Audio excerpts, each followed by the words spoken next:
Hello guys, welcome back to our channel. நம்ம தல Ajith குமாரோட next film, அதாவது AK64 படத்தை யார் டைரக்ட் பண்ண போகிறாங்கிறத பற்றி ஒரு தரமான அப்டேட் கிடச்சிருக்கு. அது என்னங்கிறத பற்றி தான் இந்த வீடியோ நம்ம பார்க்க போகிறோம். ஸோ கேஸ், வீடியோக்குள்ளே போகிறதுக்கு முன்னாடி நம்ம சேனலை சப்ஸ்கிரைப் பண்ணாமல் வச்சுருந்தீங்கன்னா மறக்காமல் சப்ஸ்கிரைப் பண்ணிடுங்க. ஓகே கேஸ், வாங்க வீடியோக்குள்ளே போயிடலாம். நம்ம தல அஜித் குமாரோட நெக்ஸ்ட் ஃபிலிமான AK64 படத்தை யார் டைரக்ட் பண்ணலான்னு இருக்காங்கன்னு பார்த்தீங்கன்னா, நம்ம எல்லாத்துக்குமே ஃபேவரட்டான KGF இயக்குனர் பிரசாந்த் நீல் தான் டைரக்ட் பண்ணலான்னு இருக்காராம். அதே மாதிரி இந்த விஷயம் பார்த்தீங்கன்னா போன வருஷமே சோசியல் மீடியாவில் செம்ம வைரலாக ஸ்ப்ரெட் ஆகிட்டு இருந்துச்சு. அதாவது நம்ம அஜித் குமார் நம்ம KGF யூனிவர்ஸுக்குள்ளே வர போகிறாரு. அதே மாதிரி KGF3 படம் வரப்போகுது. அந்த KGF3 படத்தில் நம்ம அஜித் குமார் பார்த்தீங்கன்னா கேமரா ரோல் பண்ண போகிறாரு. இந்த மாதிரி ஏகப்பட்ட விஷயம் பார்த்தீங்கன்னா போன வருஷம் சோசியல் மீடியாவில் வைரலாக ஸ்ப்ரெட் ஆகிட்டு இருந்துச்சு. இப்போ கிடைச்சிருக்க இன்ஃபர்மேஷன் படி நம்ம அஜித் குமாரோட நெக்ஸ்ட் ஃபிலிமாக நம்ம பிரசாந்த் நீல் தான் டைரக்ட் பண்ணலான்னு இருக்காராம். எப்போ வேணாலும் இதை பற்றி அஃபிஷியல் இன்ஃபர்மேஷன் வரும். ஸோ வெயிட் பண்ணி காத்துக்கிட்டு இருக்கலாம். அதே மாதிரி சில பேர் என்ன சொல்கிறாங்கன்னு பார்த்தீங்கன்னா, நம்ம அஜித் குமாரோட நெக்ஸ்ட் ஃபிலிமை மீண்டும் நம்ம இயக்குனர் ஆதிக் ரவிச்சந்திரன் தான் டைரக்ட் பண்ண போகிறாரா. அவர் தான் நம்ம குட் பேட் அக்லி படத்தை டைரக்ட் பண்ணியிருப்பாரு. வேற லெவலில் ஃபேன் பை சம்பவம் பண்ணியிருந்தாரு. ஸோ அவர் மீண்டும் AK64 பண்ணால் நல்லா தான் இருக்கும்.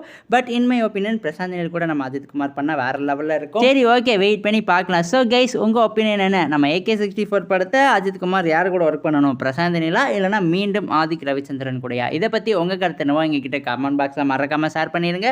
அதே மாதிரி நம்ம AK64 படத்தை பற்றி உங்களுக்கு ஏதாவது விஷயங்களை தெரிஞ்சாலும் அதையும் மறக்காமல் கமெண்ட் பாக்ஸில் ஷேர் பண்ணிடுங்க. அதே மாதிரி இந்த வீடியோ பிடிச்சிருந்தா லைக் பண்ணுங்கள், கமெண்ட் பண்ணுங்கள், சப்ஸ்கிரைப் பண்ணிடுங்க. தேங்க்யூ ஃபார் வாட்சிங் guys. We will meet in another next video. அதே மாதிரி உங்கள் ஃப்ரெண்ட்ஸ் யாராவது சினிமாவில் வச்சுருந்தாங்கன்னா அவங்களுக்குமே நம்ம சேனலை மறக்காமல் ஷேர் பண்ணிவிட்டு சப்ஸ்கிரைப் பண்ணி வச்சுக்க சொல்லிடுங்க.